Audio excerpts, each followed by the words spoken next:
Hi there, everyone. Welcome back. My name is Dax Suter. Thanks for joining me again today for another English story time.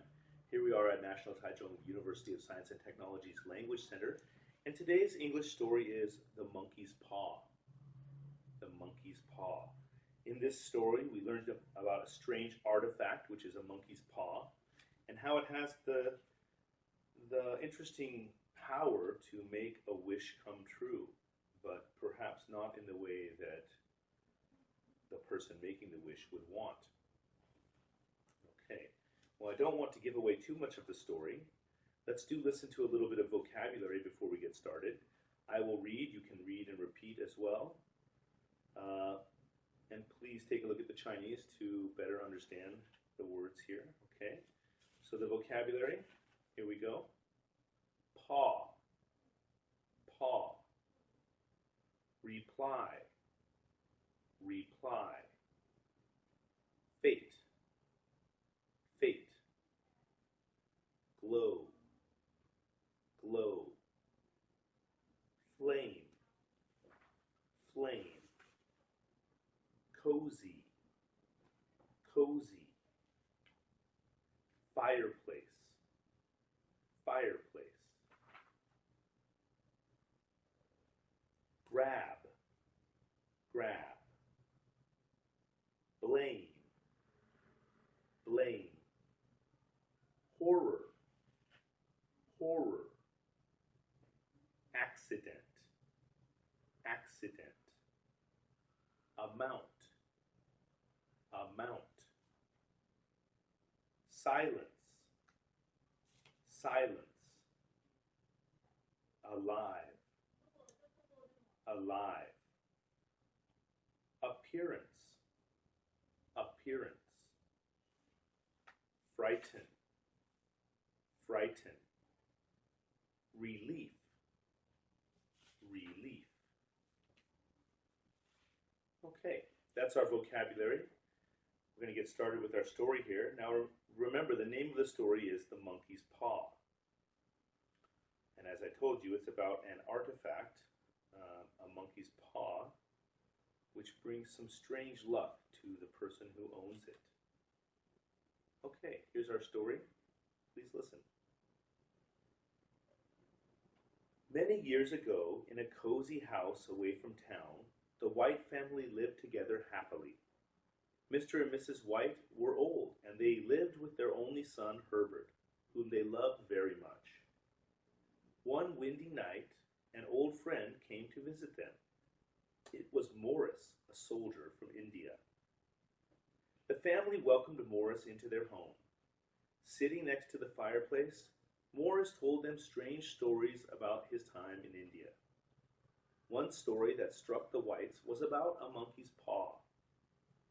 Morris took the paw out of his pocket and showed it to them. "What is there special about it?" Mr. White asked. Morris replied that the paw contained a spell. It gave people 3 wishes. The Whites thought that sounded wonderful, but Morris said it wasn't. An old Indian had put the spell on the paw. He wanted to show that bad things happen to those who try to change their fate. In fact, the wishes had brought only trouble. "Better let it burn," Morris said. Then he threw the paw into the glowing flames. Mr. White grabbed the paw out of the fire and asked to keep it. Morris agreed, but told Mr. White not to blame him if anything bad should happen. Now that he had the paw, Mr. White didn't know what to wish for. He already had everything he wanted. Herbert suggested wishing for 200 pounds. The money would help pay off their house. As soon as Mr. White finished the wish, he cried out and dropped the paw. He had felt it move in his hand like a snake. The next morning, Herbert went to work at the factory. In the afternoon, another visitor came. Mrs. White wondered if their wish for money was about to come true. However, her excitement turned to horror at hearing the visitor's news. Herbert had died from an accident at the factory. He was the only one left to us, Mr. White said, numb with sadness. Then the visitor said that the company wanted to give the Whites some money for the loss of their son. The amount was exactly $200.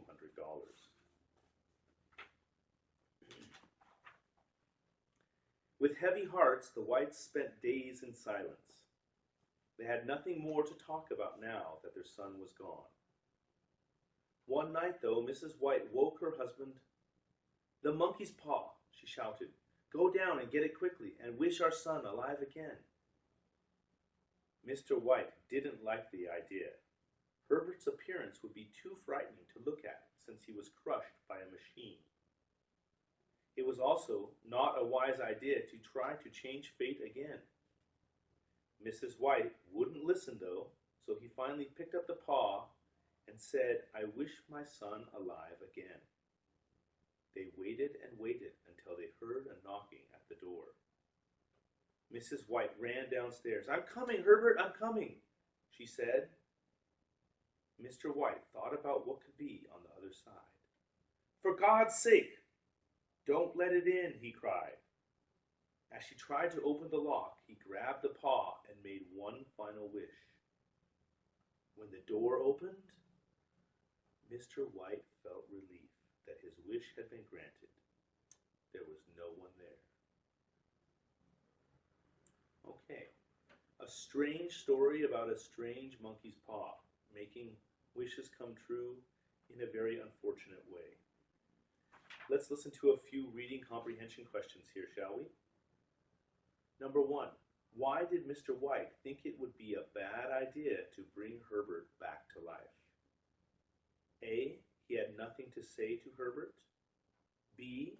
Herbert would be too scary to look at. C. He wanted to use the paw for something else. Or D. He wanted to change his life.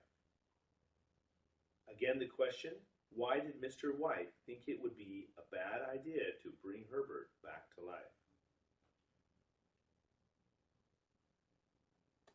If you chose B, you are correct. Herbert would be too scary to look at. Number 2, what was the last wish made with the monkey's paw? A, to have more money. B, to live in a bigger house. C, to have another son. Or D, to make Herbert disappear. What was the last wish of the monkey's paw? If you chose D, to make Herbert disappear, you are correct. Okay, so that's our story today, The Monkey's Paw. I hope you enjoyed our story, and I hope you come again next time for another English story. Thank you, and bye-bye.